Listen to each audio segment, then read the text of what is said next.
What extremely minor detail made you realize your spouse was cheating? I've never had reason to suspect he was unfaithful to me or even remotely dissatisfied with our marriage. He likes to joke that we're still living the honeymoon phase nearly 5 years and 2 kids in.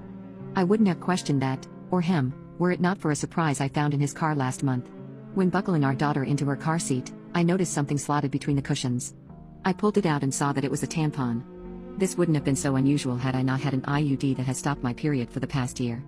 I didn't even recognize the wrapper style. I brought it to my husband's attention.